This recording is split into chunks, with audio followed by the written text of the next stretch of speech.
नमस्ते बच्चों, कैसे हैं आप सभी लोग। मुझे उम्मीद है कि आप लोग अच्छे होंगे। तो आज के इस वीडियो में हम लोग अध्ययन करने वाले हैं हिंदी का पाठ 4, जिसका नाम क्या है बच्चों, बालिका दिवस। ठीक है, तो चलिए हम इसको पढ़ते हैं और फिर समझते हैं। जैसा कि इसका नाम है बालिका दिवस, मतलब ये जो आपका पाठ है इसमें हम लोग किसके बारे में पढ़ने वाले हैं, तो बालिका दिवस के बारे में पढ़ने वाले हैं। ठीक है, तो क्या होता है सुनिएगा। यहाँ पर सब बच्चे दुर्वा के घर पर खेलने के लिए एकत्रित हुए हैं। वहाँ चाची जी और बड़े भैया भी हैं। देखिए क्या होता है, सब बच्चे मतलब कुछ बच्चे रहते हैं जो दुर्वा के घर पर, दुर्वा एक लड़की का नाम रहता है। ठीक है, तो सब बच्चे दुर्वा के घर पर खेलने के लिए एकत्रित का मतलब क्या होता है बच्चों, इकट्ठा होना। ठीक है, तो सभी बच्चे वहाँ पर इकट्ठा हुए हैं और वहाँ चाची जी हैं और बड़े भैया भी हैं। ठीक है, तो दुर्वा क्या कहती है सुनिएगा। दुर्वा सृष्टि से कहती है कि सृष्टि आज तो तुम बहुत बन ठन कर आई हो। दुर्वा ने क्या बोला सृष्टि से कि सृष्टि आज तो तुम बड़ी बन ठन करके आई हो। बन ठन करके आई हो मतलब क्या, एकदम अच्छे से तैयार होकर के आई थी सृष्टि। ठीक है ना, तो इसने पूछा कि अरे आज तो तुम बड़ी तैयार होकर के आई हो। तो सृष्टि क्या कहती है, आज 3 जनवरी बालिका दिवस है ना, क्यों ये तैयार होकर के आई है। इसने जवाब दिया कि आज 3 जनवरी है। 3 जनवरी मतलब क्या है, आज बालिका दिवस, इसीलिए सृष्टि आज एकदम बन ठन करके आई है, एकदम टिप टॉप होकर के आई है। तो प्राची कहती है अरे हाँ, कल बहन जी ने बताया था कि सावित्रीबाई फुले का जन्मदिन बालिका दिवस के रूप में मनाया जाता है। तभी प्राची को याद आता है, प्राची भी उनकी सहेली ही होगी, तो उसको याद आता है, कहती है अरे हाँ, कल बहन जी ने बताया था। बहन जी मतलब उनकी टीचर जी। ठीक है, टीचर जी को ये लोग क्या कह रहे हैं, बहन जी। तो कल बहन जी ने बताया था कि सावित्रीबाई फुले का जन्मदिन, मतलब ये जो 3 जनवरी है इस दिन क्या है, सावित्रीबाई फुले का जन्मदिन है। ठीक है, तो इनका जन्मदिन बालिका दिवस के रूप में मनाया जाता है, ऐसा प्राची ने बोला। इनकी टीचर जी ने इन लोगों को ऐसा बोला था। तभी चाची जी कहती हैं सावित्रीबाई फुले महाराष्ट्र की प्रथम शिक्षिका मानी जाती हैं। क्या मानी जाती है सावित्रीबाई फुले, तो महाराष्ट्र की प्रथम शिक्षिका। प्रथम मतलब क्या, पहली। शिक्षिका मतलब क्या, शिक्षा देने वाली। कौन मानी जाती हैं, तो सावित्रीबाई फुले। ठीक है, अपने पति महात्मा ज्योतिबा फुले के साथ मिलकर उन्होंने लड़कियों के लिए पुणे में पहली पाठशाला शुरू की थी। उन्होंने कौन सा काम किया था बच्चों, तो अपने पति के साथ मिलकर के, उनके पति का नाम क्या था बच्चों, तो महात्मा ज्योतिबा फुले। ठीक है, इनके साथ मिलकर के उन्होंने पुणे में पहली बार लड़कियों के लिए स्कूल शुरू किया था। किसने किया था, तो सावित्रीबाई फुले ने किया था। इसीलिए तो इनका जन्मदिन मनाया जाता है बालिका दिवस के रूप में। ठीक है, तभी जिशान क्या कहता है कि आजकल तो लगभग सभी लड़कियां पाठशाला जाती हैं, पढ़ाई लिखाई और अन्य क्षेत्रों में खूब आगे हैं। फिर जिशान ने बोला कि आजकल तो सभी लड़कियां स्कूल जाती हैं, है ना, आप लोग भी देखते होंगे सब लड़कियां स्कूल जाती है। कोई भी अभी ऐसी लड़कियां आपको बहुत कम ही देखने के लिए मिलेगी जो स्कूल ना जाती हो। सबके सब, अब तो सब लोग इतने जागरूक हो गए हैं कि वो अपने बच्चों को स्कूल भेजते हैं, चाहे वो लड़का हो या फिर लड़की हो। तो यही बात जिशान ने बोली कि आजकल के टाइम पे तो सब बच्चे पढ़ने जाते हैं, पढ़ाई लिखाई और अन्य क्षेत्रों में भी खूब आगे हैं। मतलब ये जो लड़कियां हैं पढ़ाई लिखाई तो करती ही हैं, इसके अलावा जो अलग क्षेत्र हैं जैसे कि खेल कूद, उसमें भी वो आगे हैं, है ना।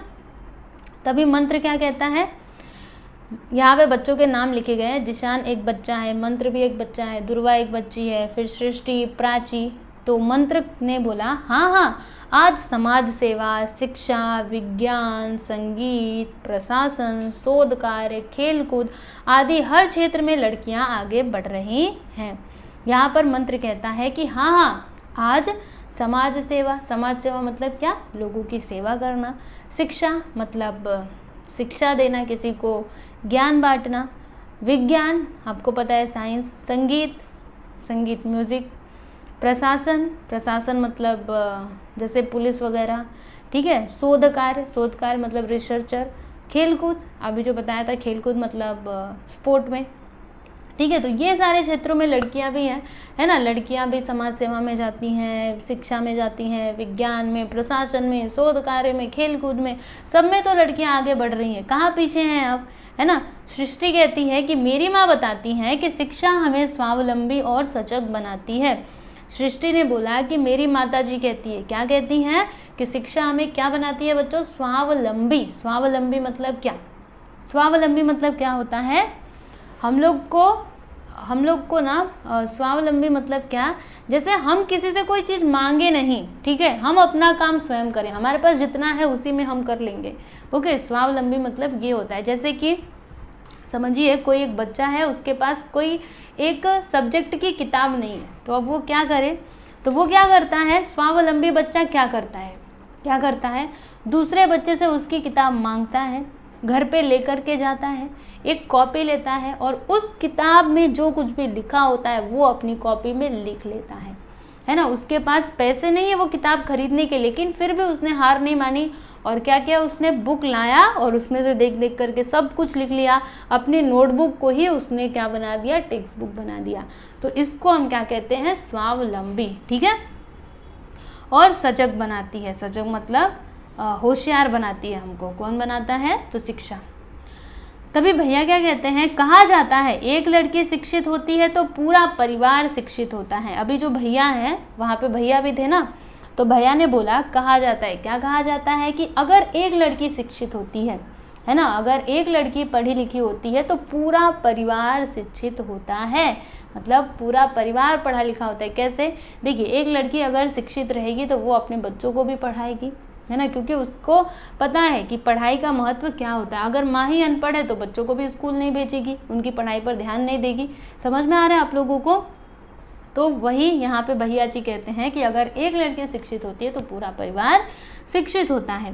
प्राची कहती है हाँ, इसलिए हम सबको खूब मन लगा करके पढ़ना चाहिए। तभी प्राची ने बोला हाँ, इसीलिए हम सभी को क्या करना चाहिए, मन लगा करके पढ़ना चाहिए। और बच्चों आपको भी मन लगा करके पढ़ना चाहिए, ठीक है। सभी क्या कहते हैं, खूब पढ़ेंगे खूब बढ़ेंगे। अब आप भी बोलो अपने दोस्तों के साथ, क्या बोलोगे, खूब पढ़ेंगे खूब बढ़ेंगे, है ना, खूब पढ़ेंगे आगे बढ़ेंगे। क्योंकि जब पढ़ोगे नहीं तो आगे कैसे बढ़ोगे, इसीलिए खूब मन लगा करके पढ़ाई करो, एकदम अच्छे से पढ़ाई करो और बहुत महान बनो, ठीक है, बहुत आगे तक जाओगे। तो ये थी बच्चों मतलब ये था आपका पार्ट 4 बालिका दिवस के बारे में।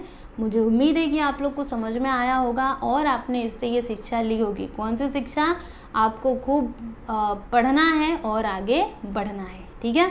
तो चलिए अभी हम लोग अगले वीडियो मिलते हैं। धन्यवाद।